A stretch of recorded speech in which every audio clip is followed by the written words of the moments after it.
Uh, Mangga Ustaz, kalau begitu dimulai saja, mangga. Saya jawab dulu pertanyaan yang tadi ya. Baik, Bismillahirrahmanirrahim. Alhamdulillahirabbil alamin. Wassalatu wassalamu ala khatamil anbiya'i wal mursalin wa ala alihi wa sahbihi wa man tabi'ahu hudahu ila yaumiddin.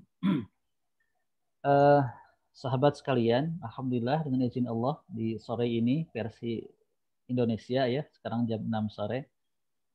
Di sana mungkin udah Isya ya, menjelang Isya. Sebelum kepada materi tentang tahsinul qiraah, saya hendak menjawab dulu apa satu pertanyaan yang tadi disampaikan tentang sebatas mana interaksi seorang muslimah dengan Al-Quran saat dia sedang haid ya. Tentunya antum sekalian juga mungkin pernah sejauh ini mendapatkan keterangan, jawaban, dalil atau hukum tentang apa yang dilakukan seorang muslimah saat sedang haid. Apa bolehkah gitu ya membaca Al-Quran dan hal-hal lain terkait dengan Al-Quran. Baik, itu berawal dari surah Al-Waqi'ah ayat yang ke-79. Surah Al-Waqi'ah ayat ke-79. Di sana Allah Subhanahu wa taala berfirman, A'udzu billahi minasyaitonir rajim. La yamassuhu illal mutahharun.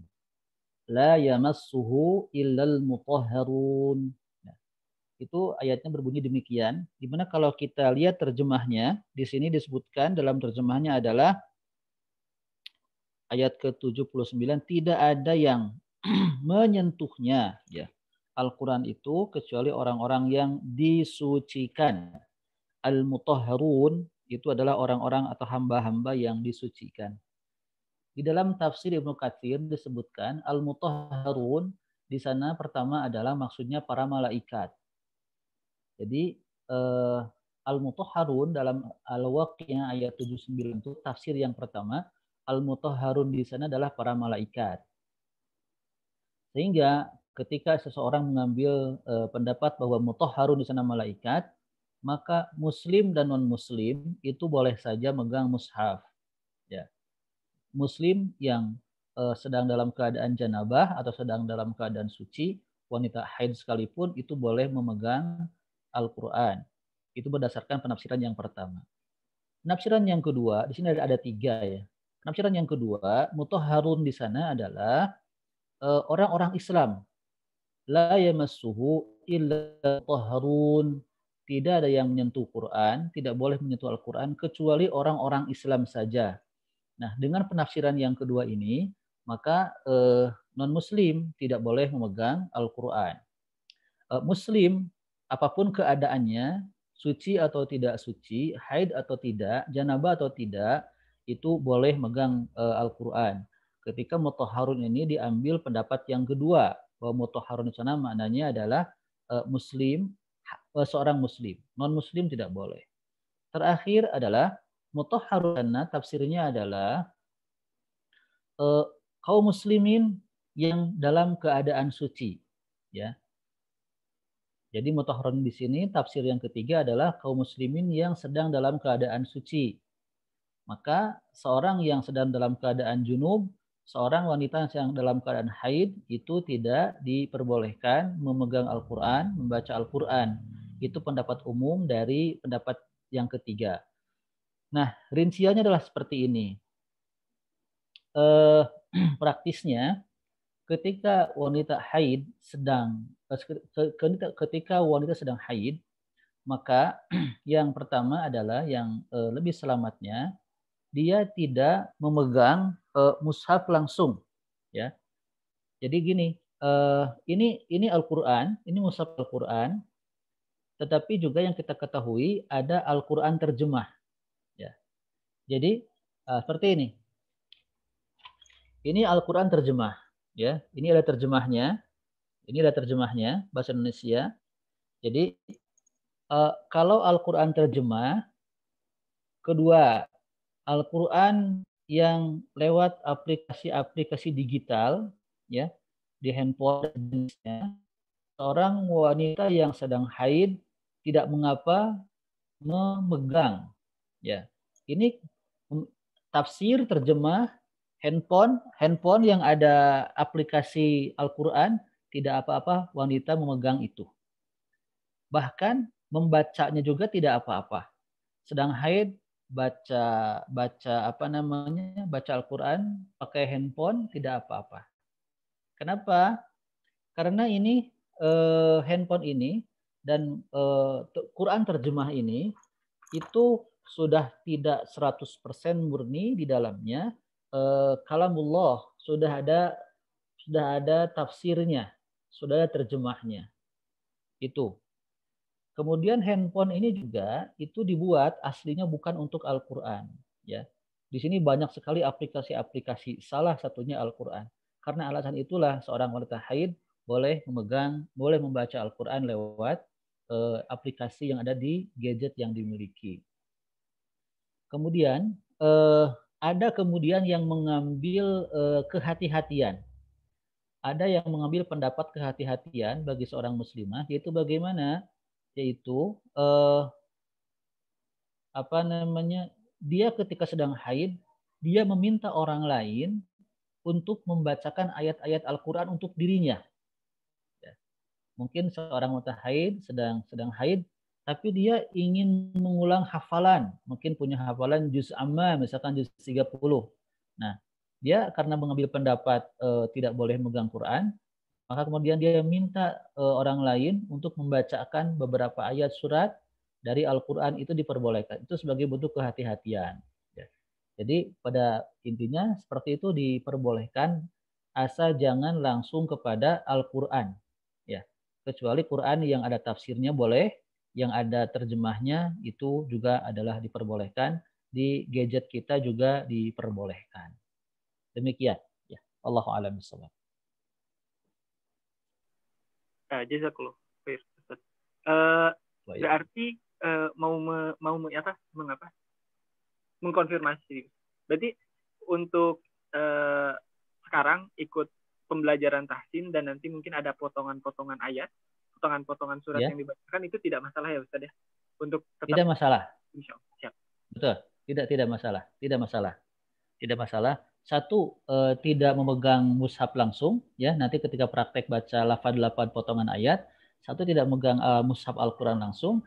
Yang kedua, dalam proses belajar mengajar, hatta seorang ustazah sedang haid, tapi dia punya jam mengajar Al-Quran, itu termasuk yang dibolehkan.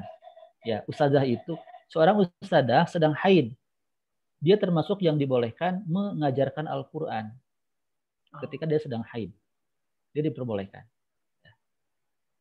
Tapi tadi juga tentunya dengan tetap memperhatikan adab-adab terhadap Al-Quran dan fatwa-fatwa ulama terkait dengan kebolehan-kebolehan yang tadi sudah disampaikan. Baik, demikian mungkin. Ya. Nanti mungkin kalau ada pertanyaan di belakang saja Ustaz deh. Kita mulai saja ke materi intinya. Siap. Enggak. Ya. Baik. Sahabat sekalian, insya Allah mulai sore ini kita akan mengkaji tentang makhraj huruf hijaiyah dan sifatnya. Saya yakin antum semua kalau secara umum kaum muslimin itu sudah mengetahui bentuk-bentuk huruf hijaiyah. Bahkan kalau diminta untuk menyebutkan juga sudah hafal semua insya Allah dari a, ba, sa, sa sampai huruf ya. Tapi tidak atau belum semua kaum muslimin mengetahui huruf ba itu dari mana keluarnya huruf ba. Huruf mim dari mana keluarnya huruf mim.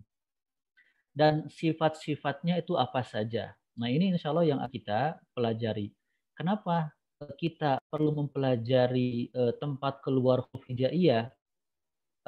Karena ini berkaitan dengan satu ibadah, yaitu ibadah membaca Al-Quran yang dipraktekkan di dalam dan di luar sholat, ya, di dalam dan di luar sholat. Nah, baik. Kalau belajar bahasa Arab itu tidak begitu ada tuan, maknanya harus tahu, sifat hurufnya harus tahu. Tapi ketika untuk Al-Quran itu akan dituntut harus mengetahui, ya. Itu dalilnya dari dalam surah Al-Muzammil, warattilil Qur'ana tartila. dan bacalah Al-Qur'an dengan tartil, ya, dengan tartil. Apa itu tartil? Dulu pernah saya sampaikan 2 pekan yang lalu. Tartil itu adalah membaguskan pengucapan huruf dan tepat dalam berhenti, waqaf, ya. Membaguskan pengucapan huruf tidak ada cara lain selain kita mengetahui dari mana huruf-huruf itu keluar dan apa sifat-sifat dari huruf-huruf tersebut. Baik, akan dilanjutkan langsung kepada materi karena ini saya khawatir, mohon maaf sebelumnya kepada sahabat sekalian, sedang ada kendala koneksi internet di tempat saya. Jadi saya akan langsung saja kepada materi. Khawatir nanti di pertengahan penyampaian saya tiba-tiba terputus koneksi internet di tempat saya. Jadi saya langsung kepada penyampaian. Kang Ugi, saya bisa share materi ya? Mangga Ustadz. Sudah bisa? Ya. Apakah biasa tuh? Sedang saya coba, ya. Sedang saya coba dulu. Ya. Baik. Ini saya sedang proses dulu membuka file ya.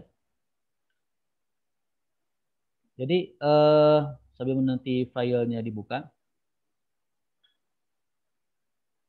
tidak ada cara lain untuk mengetahui huruf hijaiyah dengan benar kecuali atau membaca Quran dengan benar kecuali memang dengan kita mengetahui tempat-tempat keluarnya huruf.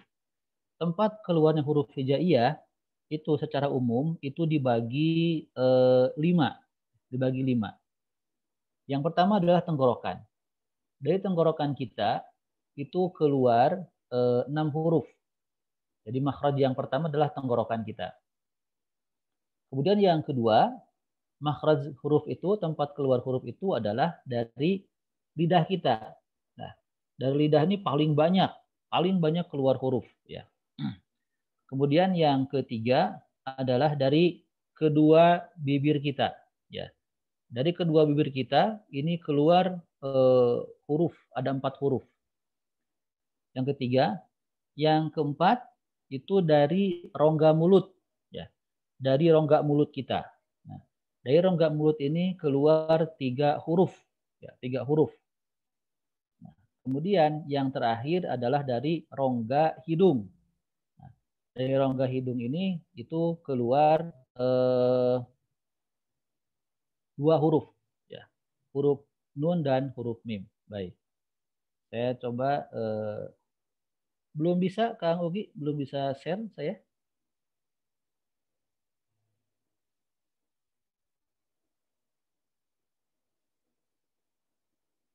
Siap. Udah bisa. Sudah ada tampilannya, sahabat sekalian? Masih loading, Ustaz. Masih loading. Ya, belum. Sudah. Sudah. Baik. Sudah. Nah, kita akan mengkaji huruf hijaiyah itu dengan urutan makhraj yang dibalik. Umumnya mengkaji makhraj itu dari tenggorokan dulu, makhraj tenggorokan. Nah, tapi kita akan balik dari huruf yang paling mudah dulu, ya. Kita akan balik dari huruf yang paling mudah dulu. Nah, itu yaitu dari bibir kita, ya, dari kedua bibir kita. Nah, tadi udah saya sampaikan bahwasanya huruf ini memiliki makhraj, tempat keluar dan sifat. Sekarang langsung kita kenali huruf ba. Semua sudah tahu bentuknya adalah seperti ini. Nah, huruf ba ini disebutkan keluar dari 2 bibir. Maka kita lihat di sini. Nah, ini ada 1 titik biru sebagai gambaran ini bibir kita itu rapat ya. Bibir kita rapat. Nah, di sini saat ba ini diucapkan. Ya. Bisa perhatikan maka bibir atas dan bawahnya nempel. Kita nggak akan bisa membunyikan kalau bibirnya tidak ditempelkan. Silakan saja dicoba ya. Gitu nggak keluar tuh. B-nya nggak keluar. Kalau nggak nempel. Jadi harus nempel bibir atas dan bawah. Ba. Nggak akan keluar nya kalau tidak nempel dulu. Tiba-tiba begini misalkan. Nah, ini nggak nempel. Harus nempel dulu. Ba, bi, bu. Nah, maka inilah makhraj tempat keluarnya huruf ba, yaitu dari bibir atas dan bawah. Ya. Kemudian, nah, berikutnya sekarang kita kenali dari sifat. Sifat huruf ini apa? Nah, saat huruf ba kita ucapkan, itu udaranya tertahan. Jadi tidak ada udara yang mengalir di sini. Nggak ada udara ngalir dari lewat bibir. Ba, ba, ab, ab. Tidak ada.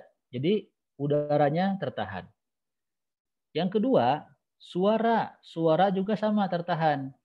Karena nanti ada huruf hijaiyah yang suaranya itu terus kedengeran. Contoh, yang mudah huruf sin, ya huruf sin. Huruf sin mudah Kang Ugi? Mudah ya. Huruf sin. Contoh begini. Suaranya gini. S. Nah, ini suaranya terus ngalir. S. Itu huruf sin. Kalau huruf ba tidak. Ab. Udah. Nabrak dia. Nggak bisa kita gini. Ab-ba-ba-ba-ba-ba-ba. Nggak bisa. Huruf ba tuh ab. Nah, itu namanya suara ba-nya tertahan. Jadi saat huruf ba diucapkan demikian. Posisi lidah dia relatif dia apa bukan refleks ya relax ya lidahnya.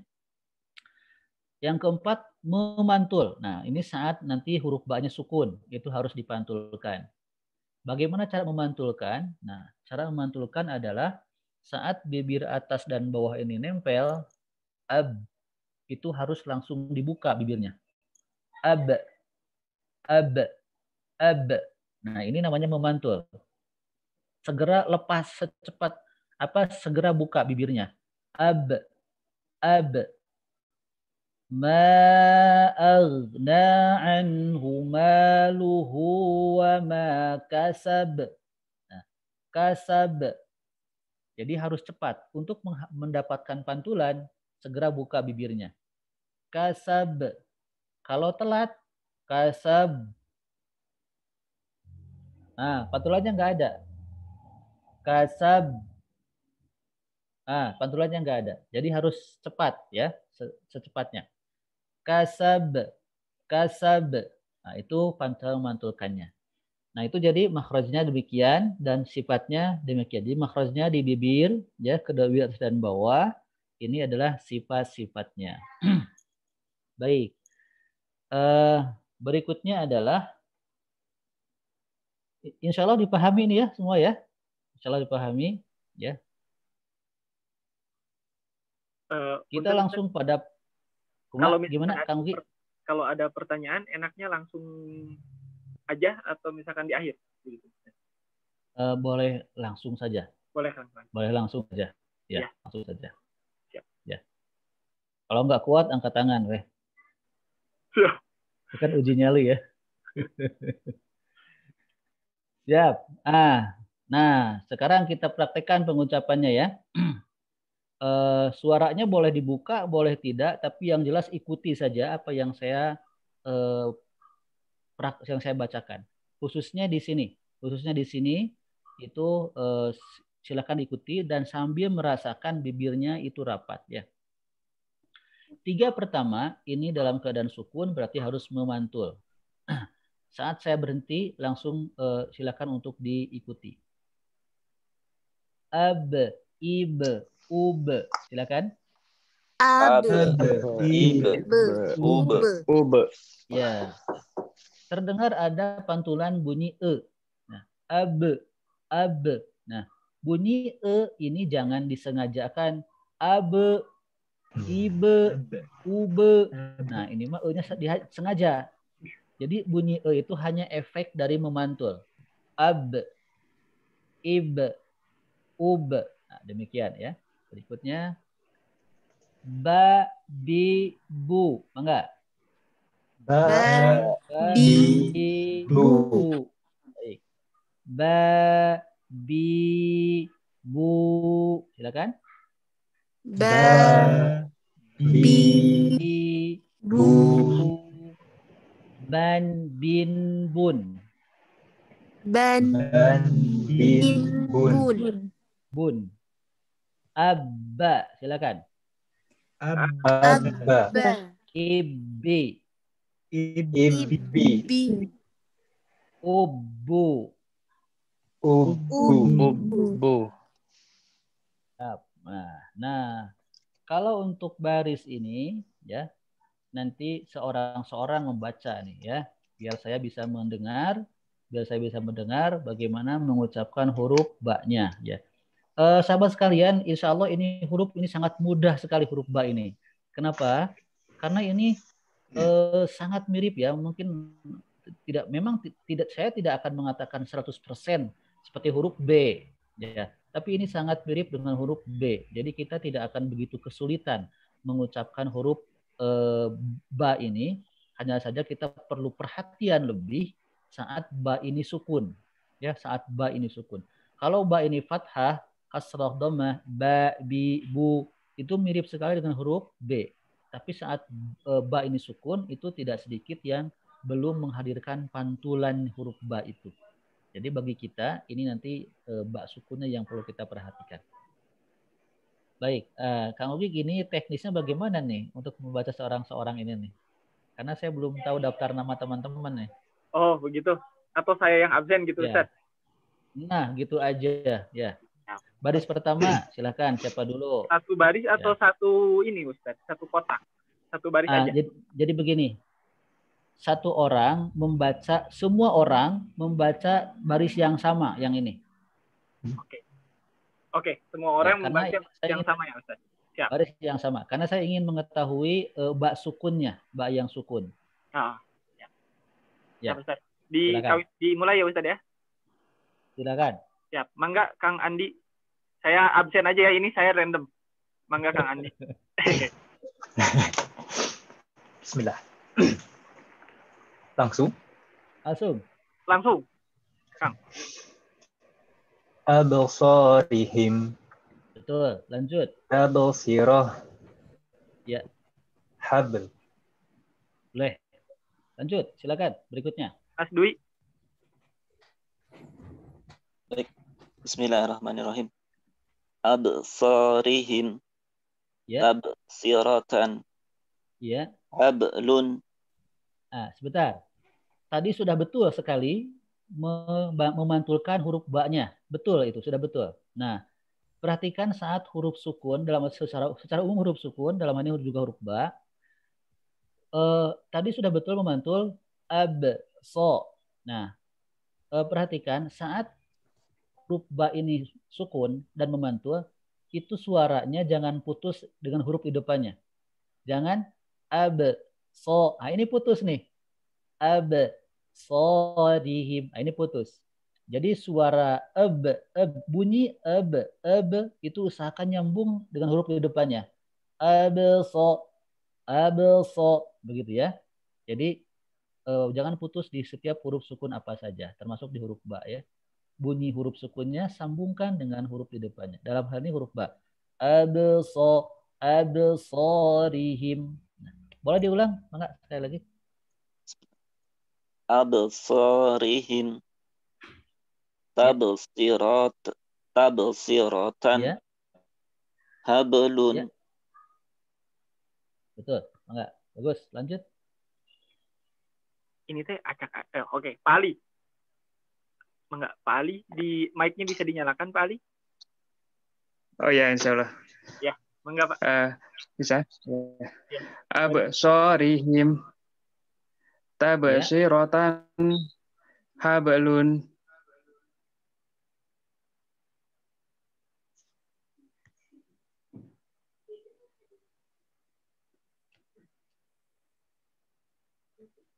Halo, sudahkah? Sepertinya putus. Putus ya? Bawahnya juga, Mas? Atau? Sebentar, Pak.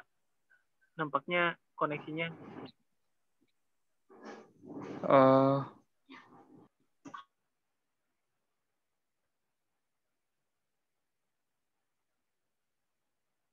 Sebentar saya konfirmasi dulu. Oh, putus.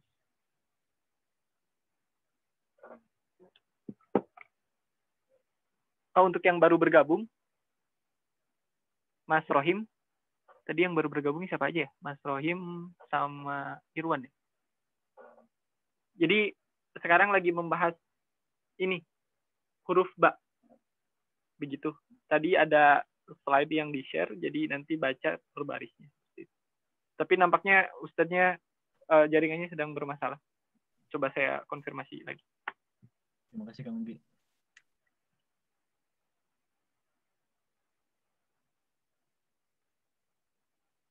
Adalah watab.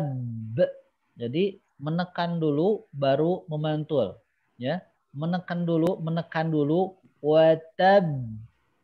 Menekan dulu baru dibuka. Watab.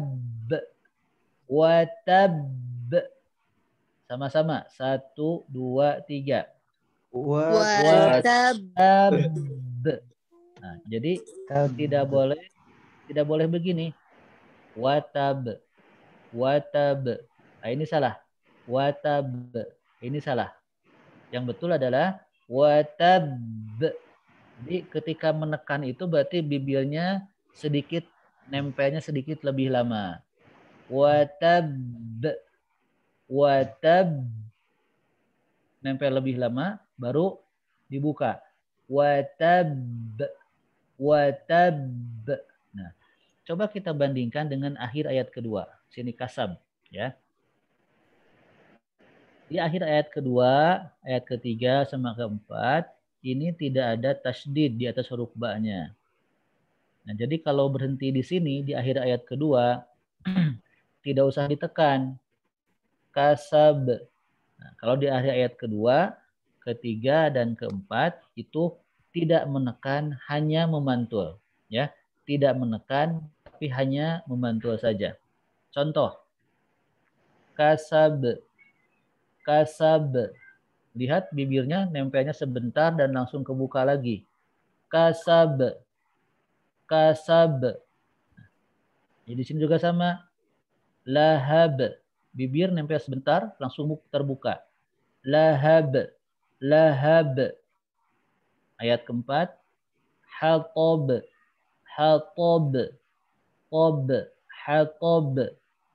Jadi kenapa nempelnya sebentar bibirnya dan langsung kebuka?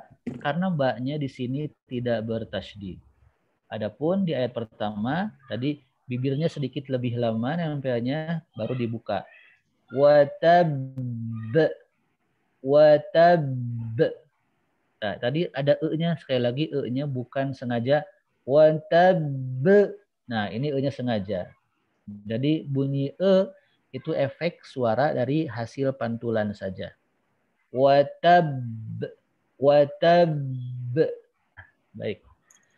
Baik, sahabat sekalian, itu pembahasan huruf yang pertama dari sisi makhrajnya, yaitu huruf ba dari bibir atas dan bibir bawah, ya, menempel ab, ba, bi, bu, ab. Kemudian sifatnya adalah tadi suaranya tertahan ab, tidak ada suara mengalir, udaranya pun tidak ada udara mengalir ab, tidak ada udara terasa, tidak ada ab. Beda dengan sin. As. Itu udaranya ada dari sini. As. Kalau sin ada terus. Sepanjang kekuatannya masing-masing kita, maka udara terus ngalir kalau sin. As. Kalau ba nggak ada. Ab. Tidak ada. Kemudian yang ketiga adalah yang paling pokok adalah ba itu harus senantiasa dipantulkan saat ba itu sukun, ya, atau disukunkan. Baik, sahabat sekalian, sampai di sini ada yang ditanyakan tentang huruf ba? Sudah paham semua insya Allah ya?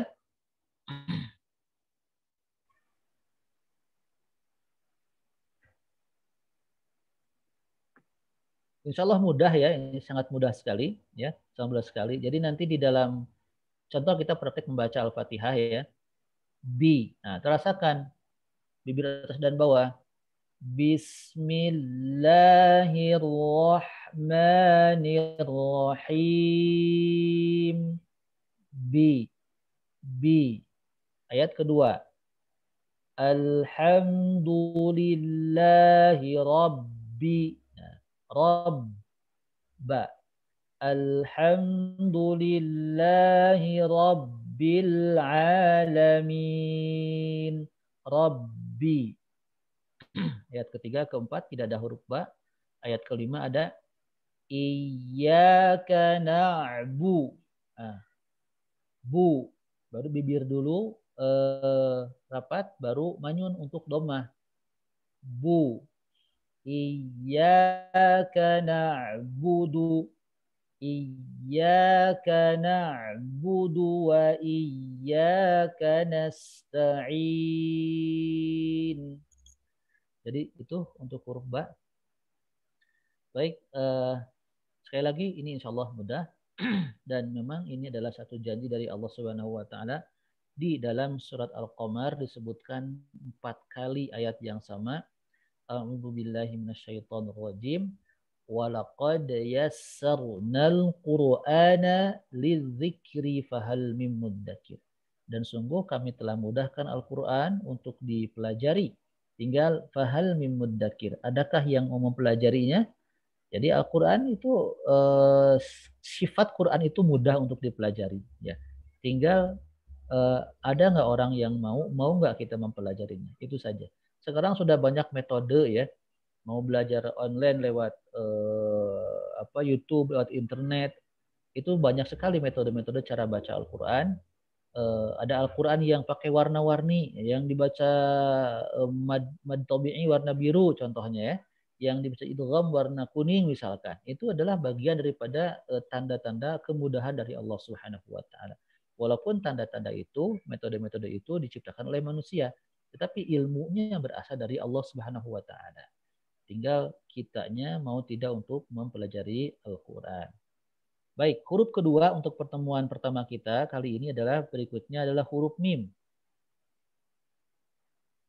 Huruf mim.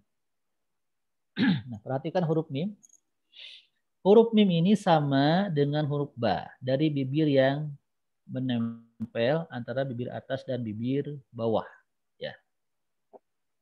Cara mengucapkan menyentuhkan bibir atas dan bawah sambil mengalirkan suara dari rongga hidung. Nah, ini perbedaannya dengan ba. Ba dan mim sama-sama dari bibir. Ya, sama-sama merapatkan bibir atas dan bawah. Cuma kita lihat di sini ada gambar anak panah ini, ada anak panah yang ke rongga mulut, ada anak panah yang ke rongga hidung. Nah, huruf mim itu memiliki sifat yaitu ini, gunnah, yaitu dengung. Jadi saat mengucapkan mim itu ada dengung yang masuk ke rongga hidung kita.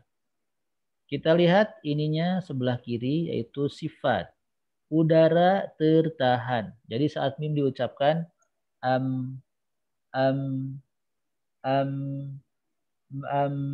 tidak ada udara yang melewati bibir kita. Tidak ada. Itu mim tidak ada. Yang kedua, suaranya sedikit mengalir. Nah, itu huruf mim, perhatikan ya. Nah, bandingkan ini dengan huruf ba yang atas. Kalau huruf ba, suaranya tertahan. 100% tertahan. Kalau huruf ba itu suaranya 100% tertahan. Kalau mim, suaranya sedikit mengalir. Suka saya mengistilahkan begini. Kalau ba itu suara tertahan 100%, kalau mim suara mengalir 50% sedikit. Maka disebutnya di sini bainiyah. Ya, bainiyah. Dan tadi ada gunnah atau dengung yang masuk ke sini, ke rongga hidung. Itu huruf mim. Nah, perhatikan. Ini contoh pengucapan huruf mim.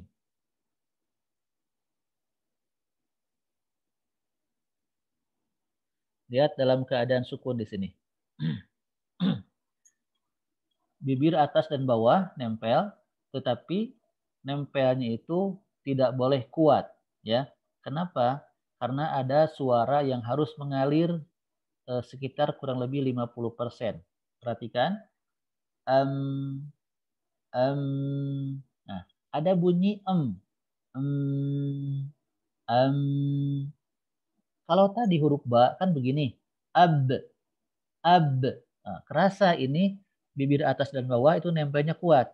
Ab, ab, ib, ub, kuat. Kalau mim itu setengahnya. Tetap nempel atas dan bawah, tapi tidak kuat. Maka kita ketika bertemu satu sama lain, kemudian kita mengucapkan salam, kita kan begini. Kita nggak begini. Assalamualaikum. Kita kan tidak begitu. Ya. Kita ringan bibirnya. Assalamualaikum. Gitu. Assalamualaikum. Bismillahirrahmanirrahim. Jadi nempelnya itu lembut. Dibandingkan dengan ba, mim itu nempel bibirnya lembut. Bismillahirrahmanirrahim. Itu huruf mim. Berikutnya kita lihat masih huruf mim yang sukun. Al-Fatihah. Alhamdu. Nah, ini ham. Suaranya sedikit alirkan. Ham. Ada Nah, inilah yang membedakan antara mim sukun dengan huruf m. Yang membedakan mim sukun dengan huruf m adalah mim sukun itu ada suara yang ngalir sedikit. Ham. Kalau m begini. Ham. Nah, kalau m itu tidak ada. Coba kalau kita bilang hamburger bagaimana? Hamburger. Kalau hamburger m-nya pakai mim, hambu. Nah, itu begitu ya. Ada suara m-nya. Jadi nanti saat baca Al-Fatihah di ayat kedua, rasakan bunyi mim. Alhamdu. Nah, begitu ya. Alhamdu. Jangan alhamdu. Nah, ini mah m. Hamdu. Ini m. Kalau mim suaranya ngalir. Alhamdu. Demikian. Coba ini saya baca beberapa surah lafaz-lafaz di Al-Fatihah yang ujungnya huruf mim. Pertama, ayat pertama. Ujungnya mim.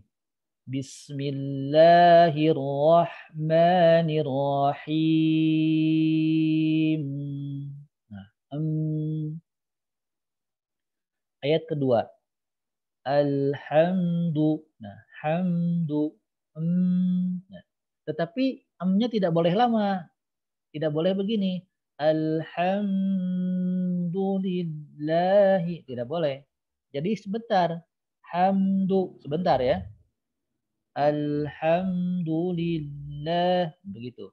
Alhamdulillahi Rabbil Alamin. Berikutnya ayat ketiga. Ujungnya mim juga. Ar-Rahmanir-Rahim. Nah, him. Begitu. Berikutnya adalah an'amta. Nah, an'amta. Nah, perhatikan amta, Nah, saat itu suaranya ngalir. Amta, an'amta. Itu huruf mim. Jangan amta. Nah, ini huruf m. Amta. Ini huruf m. Huruf m tidak ada suara ngalir. Huruf mim ada suara yang ngalir. An'amta siratal ladzina an'amta alaihim. Nah, alaihim ada siratal ladzina an'amta alaihim. Nah, itu perhatikan huruf mim ketika sukun ya. Kalau tadi ba ketika sukun perhatikan agar memantul. Nah, kalau mim juga perhatikan jangan memantul kalau mim, tapi tahan dulu sedikit sampai mengalir suara mim itu, ya. Kalau ketika fathah, ma, mi, mu itu mudah, akan seperti hanya kita mengucapkan huruf M dalam bahasa kita. Tapi saat sukun, nah ini banyak yang belum mengalirkan suara huruf mim. Ya. Silakan sekarang ikuti saya. Yang ini 3 yang pertama ya. Ya, saya dulu. Im, sama-sama. 1, 2, 3. Im, Im, silakan.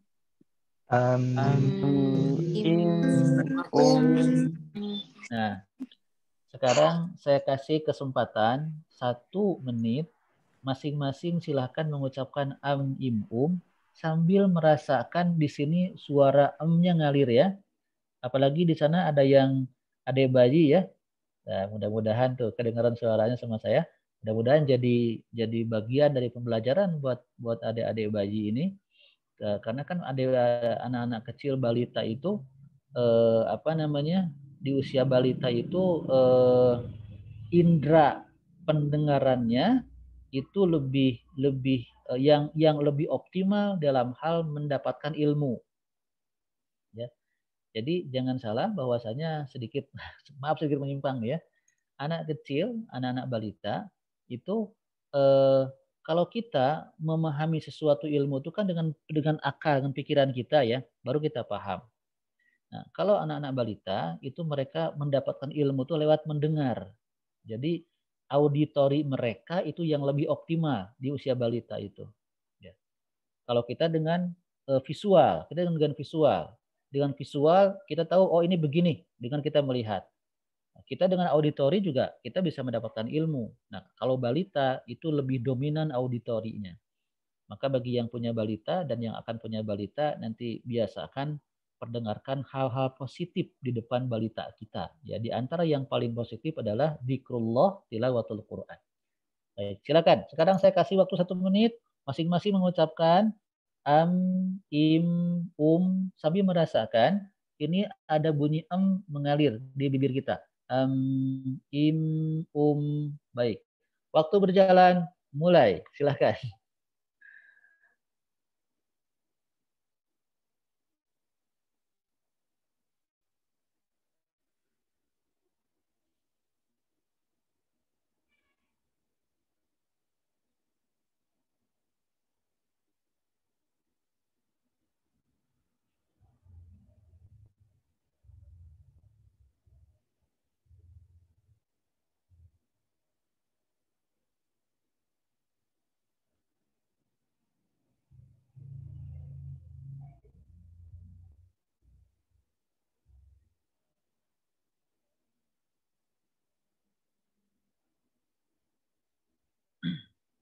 Baik, saya kira sudah cukup ya.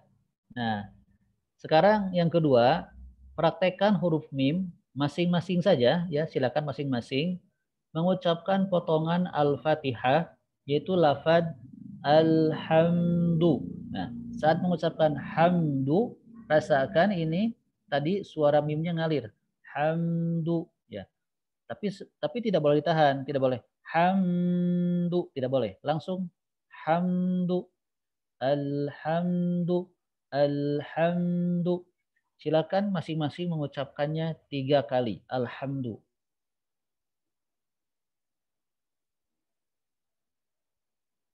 Alhamdu, alhamdu, alhamdu. Baik, saya kira cukup. Kemudian terakhir, nah ini di Al-Fatihah juga ada lafaz an'amta, ya, an'amta. Jadi an'amta, Nah, perhatikan bibirnya. Amta, suara amnya ngalir. Amta, ngalir dan ke rongga hidung sini ada dengung. Walaupun sebentar dengungnya. Am. Nah, di sini masuk ke sini dengung. Am, am, am. Coba kita ucapkan huruf ba. Ab, ab, ab, ab. Gak ada dengung ke sini. Kalau ba mah. Ab, ab, ab. Kalau mim ada am, ada. Ya. Apalagi kalau ditahannya lama. Kalau lama akan semakin kerasa. An'amta, amta, an'amta. Baik. Sekali lagi, silakan mengucapkan lafaz ini ya. An'amta, huruf mim, sama 3 kali ucapkan ya, masing-masing saja, silakan. An'amta, an'amta, an'amta. Baik, saya kira cukup itu. Jadi sahabat sekalian, untuk sore hari ini 2 huruf yang mudah sekali insya Allah untuk kita ucapkan ya, ba dan mim. Dan di antara kemudahan huruf ini khususnya ketika fathah, kasroh, dan dhamma, ma, mi, mu mirip sekali dengan huruf M, ba, bi, bu dengan huruf B juga mirip. Tapi perhatikan adalah saat ba ini sukun, pantulkan ba ini, dan saat mim ini sukun, tadi alirkan suara mimnya. Hamdu, an'amta, ar-rahim. Ya. Jadi bedakan mim dengan M. Kalau M tidak ada suara ngalir, kalau mim ketika sukun itu ada suara mengalir. Kalau misalkan begini nih, sedikit. Mungkin kalau di Indonesia ada orang tua sedang memberikan makan kepada anaknya. Nak sini, mamam dulu, mamam. Nah, itu kan huruf M ya, mamam. Mamam. Kalau pakai huruf mim, mamam. Nah, gitu ya. Mamam. Nah, ujungnya tuh ada suaranya. Mamam. Nah, itu kalau pakai huruf mim. Kalau pakai huruf M, mamam biasa, ringan gitu. Jadi beda antara M sama huruf mim ketika sukun ya.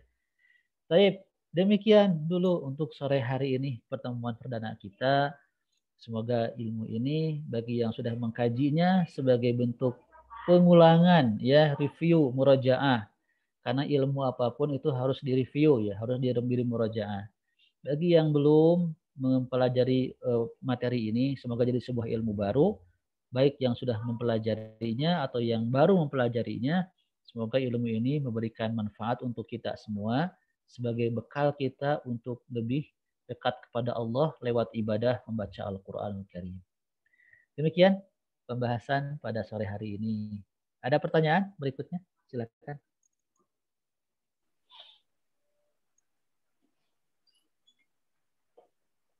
Monggo, silakan jika ada pertanyaan.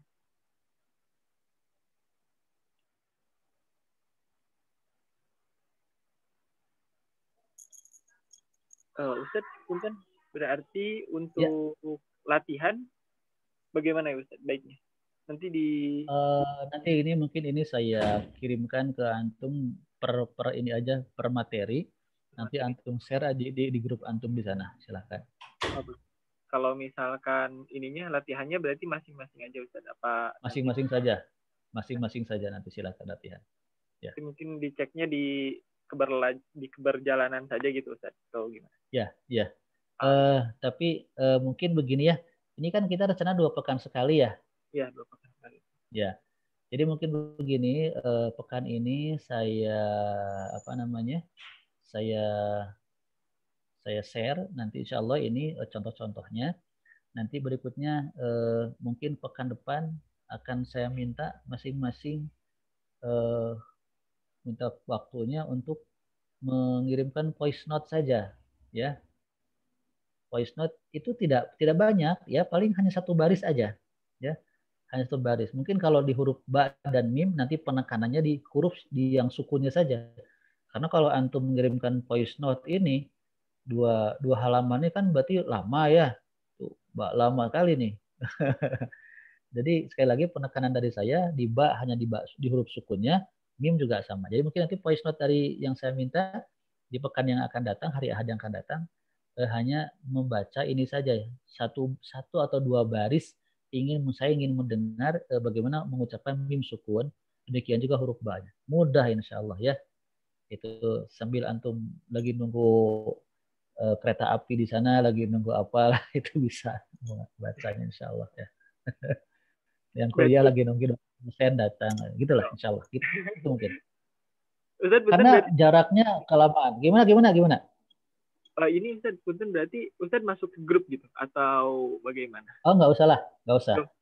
Berarti nanti Nggak usah. dikirimnya gimana? Kirim dulu ke saya, nanti saya kirim ke Ustadz berarti gitu. Boleh gitu ya. Ah, Ya. siap. Tapi teknisnya terserah nanti ya. Boleh gitu. Mangga. Berarti latihannya mah semua, tapi nanti PR-nya mah yang sama Ustadz dikasih gitu. Misal baris yang ini gitu ya. Betul, iya. Ya.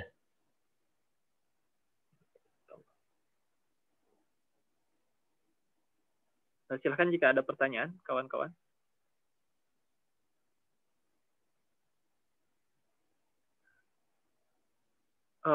Ustadz, punten. Ya. Kalau misalkan pengulangan, kan ini sambil direkam ya Ustadz ya? Ini Ya. sambil direkam, tapi kan takutnya kepanjangan kalau direkam. Kalau misalkan tidak keberatan Ustadz, apakah memungkinkan gitu Ustadz misalkan memvideokan cara pengucapannya seperti huruf ba dan huruf mim gitu, ke kira-kira boleh nanti bisa ya, jadi misalkan bisa nanti insyaallah pun ketika fathah yang seperti betul nanti bisa ya.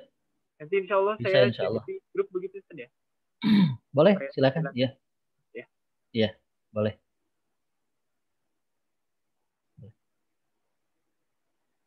Baik, untuk sore ini berarti itu dulu ya materi kita di sore hari ini. Sepertinya jelas Ustaz udah pada ya. Ya. Ini huruf mudah ini, huruf mudah. Ya. Jadi begini sedikit saya kasih bocoran ya. Bagi yang mungkin pernah belajar atau juga yang mungkin yang belum, huruf hijaiyah itu ada 28 huruf. Nah, dari 28 itu ada 7 huruf yang betul-betul beda dengan huruf Latin. Nah, artinya berarti 21 huruf yang banyak miripnya dengan huruf Latin. Nah, artinya secara perbandingan lebih banyak huruf yang mirip dengan Latin dan ada 7 huruf yang itu betul-betul karakter Arab. Itu yang harus banyak nanti kita berlatih, disebutnya huruf isti'la namanya. Artinya secara apa ya, untuk motivasi kitanya adalah bahwa mempelajari Quran itu dengan banyaknya jumlah huruf yang mudah itu menggambarkan bahwa belajar Quran itu mudah gitu ya. Nah, termasuk yang kita pelajari sore ini adalah sesuatu yang sangat mudah sekali. Mim dan ba mudah sekali kan, kita nggak ada, insya Allah mudah dipahami insya Allah. Tinggal nanti pembiasaan dalam praktek. Dan tentunya kita sehari semalam membaca Al-Fatihah berapa kali coba? Ya, 17 kali kan minimal baca Al-Fatihah sehari semalam itu. Dan ini huruf mim kan terulang-ulang tuh kan. Nah, jadi secara gak langsung kita praktek tuh ya. Materi hari ini kita ulang-ulang sehari 17 kali ini huruf mim ini. Alhamdulillah. Kita ulang-ulang dalam sholat itu kan. Alhamdulillahi. Nah, cuma di sini ada satu penekanan. Ini tolong diperhatikan. Saat kita sholat, jangan sampai keraguan kita muncul kemudian mendominasi perasaan kita saat kita ragu dengan cara pengucapan huruf. Nah, ini tolong disimak ya. Kita sudah belajar makhraj cara mengucapkan huruf hijaiyah, mim begini, ba begini. Nah, kemudian kita dalam sholat, Allahu Akbar. Kita sholat, Bismillahirrahmanirrahim. Alhamdulillahi Rabbil Alamin. Lalu kita merasa, aduh tadi mimnya kayaknya kurang deh gitu ya. Tadi mimnya betul apa enggak ya? Kita ulang lagi. Alhamdulillah. Ulang lagi, ragu. Nah, itu hilangkan keraguan itu. Ya. Jadi kalau di dalam sholat, ragu dengan huruf, merasa kurang mantap hurufnya, merasa kurang yakin, hilangkan keraguan itu. Karena itu akan jadi celah setan untuk masuk menggoda kehusuan sholat kita. Ya. Jadi karena di dalam sholat itu bukan tempatnya kita mengulang-ulang huruf kalau kita merasa kurang gitu. Maka termasuk dalam sholat berjamaah nih, ini imam, ini makmum. Makmum menilai ini imam huruf mimnya kurang nih. Lalu makmum di belakang ngasih tahu alhamdulillah. Kalau imamnya ngeh gitu ya, connect ya mungkin akan sadar. Kalau imamnya nggak ngeh, nggak connect, belum belajar huruf, ya nggak akan ada ujungnya itu gitu ya. Maka dalam sholat itu bukan tempatnya mengoreksi, tapi tempatnya praktek. Dan yang paling utama, ketika ragu dalam sholat dalam hal cara baca huruf tertentu, maka keraguan itu jangan sampai kemudian memecah kehusuan sholatnya kita. Ya, karena melatih huruf itu di luar sholat, bukan di dalam sholat. Ya, demikian. Allahu a'lam bishawab. Demikian, saya kembalikan ke Kang Ugi. Ya. Siap. Ada pertanyaan lagi mungkin dari sahabat-sahabat sekalian? Kalau misalkan tidak, mohon berkenan Ustadz menutup dengan doa sebelum ditutup pertemuan. Baik, di setiap akhir majelis kita, insya Allah akan kita akhiri dengan doa permohonan kepada Allah. Yang doa ini ada dalam hadis yang Rasulullah SAW ajarkan kepada kita. Satu permohonan adalah agar Al-Quran dijadikan sebagai penyejuk hati kita, sebagai penghilang gundah gulana kita, penghilang kesedihan kita. Ya, baik sahabat sekalian, mari kita akhiri majelis ini dengan berdoa kepada Allah Subhanahu Wa Taala. A'udzu billahi minasyaitonir rajim. Alhamdulillahirabbil alamin. Assalatu wassalamu ala khatamil anbiya'i wal mursalin. Allahumma inna nas'aluka bikulli ismin huwa lak sammaita bihi nafsak aw 'allamtahu ahadan min khalqik aw anzaltahu fi kitabik aw ista'sarta bihi fi 'ilmil ghaibi 'indak an taj'alal qur'anal 'azima rabi'a qulubina wa nura sudurina wa jalaa'a ahzanina wa dhahaba humumina wa gumumina. Subhanakallahumma wa bihamdika asyhadu an la ilaha illa anta astaghfiruka wa atubu ilaik. Alhamdulillahirabbil alamin. Nanti berikutnya yang ingin mengetahui doa tersebut, nanti insya Allah saya kirimkan videonya ke Kang Ugi ya. Ada teksnya mungkin juga nanti ada insya Allah.